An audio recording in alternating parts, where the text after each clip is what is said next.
নমস্কাৰ সকলোকে মনোযোগেদি ভিডিঅ' আপোনালোকৰ মাজলৈ আগবঢ়াই দিবলৈ ওলাইছোঁ। আজি আমি পৃথিৱীৰ বৃহত্তম নদীদ্বীপ মাজুলীলৈ বুলি ৰাওনা হ'লোঁ। পাছত আমি 10:30 বজাত উঠি 2:30 বজাত আমাৰ ফেৰী আছিল কাৰণে আমি মূৰামূৰিকৈহে ফেৰীত উঠিব পাৰিলোঁ। নিমাতী ঘাটত আমাৰ ফেৰীত উঠি চাওকচোন ইয়াত ইমান গাড়ী উঠাইছে। এতিয়া আমি মাজুলীৰ অফলামুখ ঘাটত নামিলোহি। আমাৰ চবৰে ভাগৰ লাগিছিল কাৰণে পেহাই চিধাই ৰুমলৈ লৈ গৈ আমি সকলো ফ্ৰেছ হ'লোঁ। তাৰপিছত অকণমান ৰেষ্ট লৈ আবেলি অকণমান ওলাই আহিলোঁ।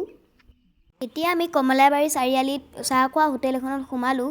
তাৰ ভিতৰৰ এম্বিয়েন্সটো দেখি মোৰ বহুত ধুনীয়া লাগিছিল আৰু চাওকচোন কিমান ধুনীয়াকৈ সজাই থৈছে। সেইকাৰণে বাক অকণমান ভিডিঅ' অকণমান কৰিবলৈ ক'লোঁ।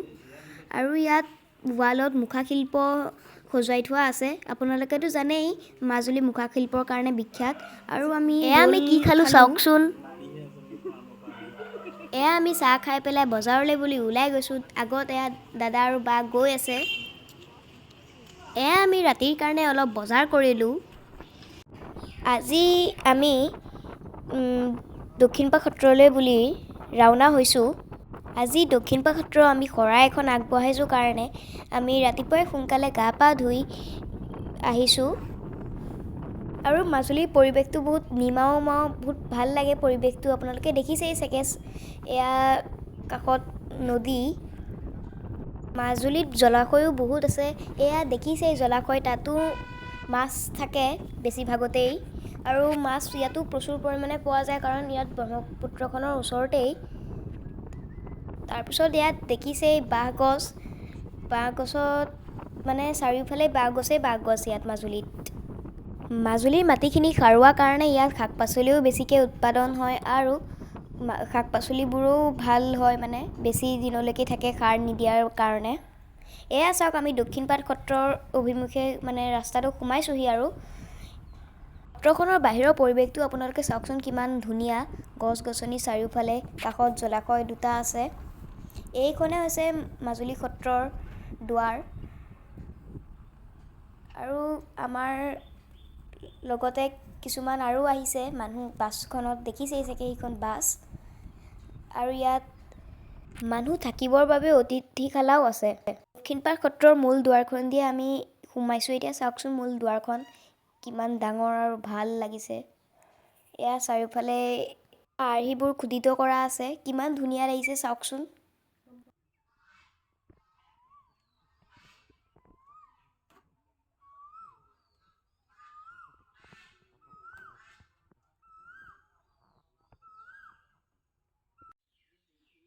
সত্ৰসমূহৰ ভিতৰত থকা ঘৰবোৰক বহা বা হাতী বুলি কয়। আৰু কাষত এইটো জলাশয় এটাও আছে। ইয়াত বোলে শাল মাছ আছিলে। বানপানীত সেই শাল মাছবোৰ উটি গ'ল বোলে, শুনিছোঁ সেই বুলি। আৰু বোলে শাল মাছকেইটা মানুহতকৈও ডাঙৰ আছিলে, বহুত ডাঙৰ আছিলে মানে শাল মাছকেইটা। আমাক শৰাইখন দিবলৈ যোনজন ভকতে সহায় কৰি দিছিলে, তেওঁ ভকতজনৰ ওচৰলৈ আমি লগ কৰিবলৈ গৈছিলোঁ। আৰু তাত আমি আকৌ শৰাই মানে সেৱা কৰিবলৈ গৈছিলোঁ। তাৰপিছত আহি আমি দেখিলোঁ যে হৰ্ণা দুটা এহাল, মানে তাত গম পালোঁ যে তাত মৰা এহালো আছিলে সেই বুলি শুনিছোঁ। তাৰপিছত আমি গোঁসাইঘৰত আহিলোঁ সেৱা কৰিবৰ কাৰণে। আৰু ইয়াত চাওকচোন তুলসী গছৰ খুঁটাকেইটা কিমান ডাঙৰ আৰু নিমজ আৰু পোন। এতিয়া এই খুঁটাকেইটাৰ তলটো মানে পকা কৰি দিলে। এনেই আগতে পকা হোৱা নাছিলে, এনেই তাৰপৰা মানে তেল বিৰঙি থাকে তলত। এইটো হৈছে গোঁসাই ঘৰৰ বাহিৰ চৰা। এই চাৰিওফালৰ পৰিৱেশটো চাওকচোন কিমান ধুনীয়া। সিপিনে এইবোৰ ঘৰ আৰু এইটো এটা গোঁসাই ঘৰ। আৰু ইয়াত চাকি জ্বলোৱাৰ ব্যৱস্থা আছে। দক্ষিণপাট সত্ৰৰ পৰা গৈ পেহা অফিচ পালেগৈ। আৰু তাৰ পৰা আমি আহি পেলাই দাদাৰ লগত গাড়ীৰ পৰা আমি গড়মূৰ সত্ৰলৈ আহিলোঁ। এয়া হৈছে গড়মূৰ সত্ৰৰ মূল দুৱাৰ। আৰু গড়মূৰ সত্ৰৰ ভিতৰৰ পৰিৱেশটো বহুত শান্তশিষ্ট, মানে ইমান মানুহ দুনুহ ওচৰে পাঁজৰে নাই আৰু ডাঙৰ গছ গছনি। এইখন হৈছে ভিতৰৰ দুৱাৰখন। এইখন হৈছে মূল দুৱাৰখন। এতিয়া বনাই আছে দুৱাৰখন, কিন্তু ভাল লাগিছে। এয়াই হৈছে গড়মূৰ সত্ৰৰ ভিতৰখন। চাওকচোন কিমান ধুনীয়া, ডাঙৰ ডাঙৰ গছ, এইবোৰ গোঁসাই ঘৰ, ইমান ভাল লাগিছে চাৰিওফালৰ পৰিৱেশটো।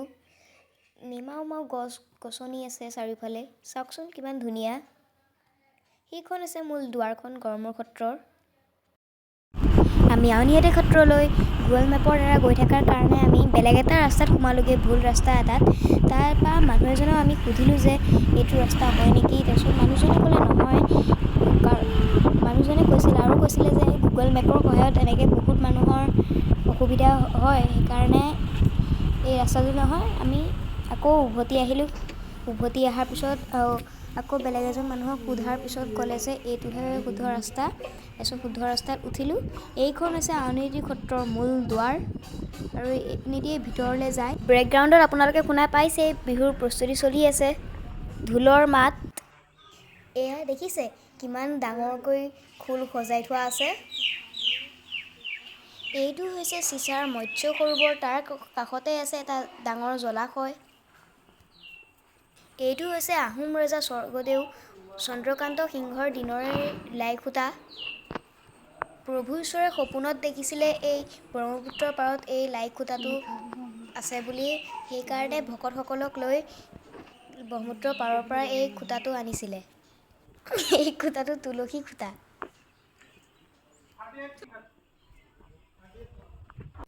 আউনীআটী সত্ৰৰ পৰা আহি আমি ৰুমলৈ গ'লোঁ, তাত ফ্ৰেছ হ'লোঁ। তাৰপিছত পেহাৰ কিবা এটা কাম থকাৰ কাৰণে আমি ধূনাগুৰি ঘাটলৈ আহিছোঁ। ইয়াৰ পৰিৱেশটো খুবেই মনোৰম।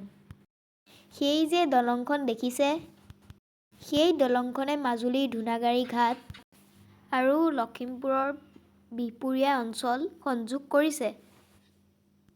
আপোনালোকক যিমান পাৰোঁ দেখুৱাবলৈ চেষ্টা কৰিছোঁ। এয়া আমাৰ মাজুলীৰ ভ্ৰমণৰ তৃতীয়টো দিন। আজি আমি ঘৰলৈ উভতিম। সেইবাবে ৰাতিপুৱাই আমি উত্তৰ কমলাবাৰী সত্ৰ দৰ্শন কৰোঁ বুলি আহিলোঁ। এয়া উত্তৰ কমলাবাৰী সত্ৰৰ মূল দুৱাৰখন। আমি ৰাতিপুৱাই যোৱাৰ বাবে বেছি মানুহ নাছিল।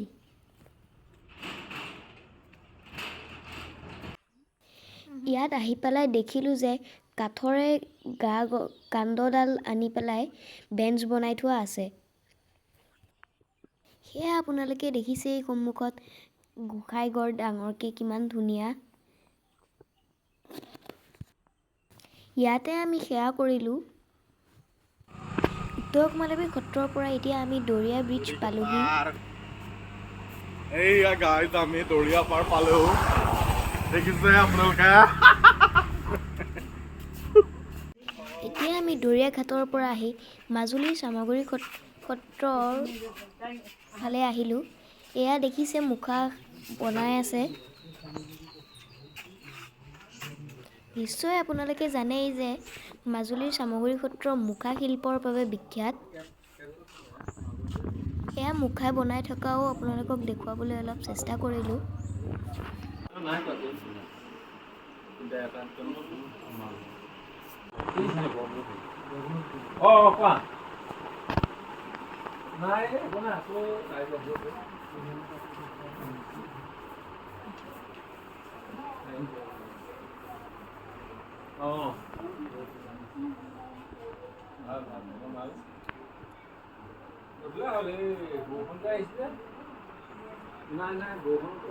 শেষত এয়া আমি মাজুলীৰ দক্ষিণপাট ঘাটত ফেৰীত উঠিলোঁ আৰু যোৰহাটৰ নিমাতী ঘাটত নামিমহি।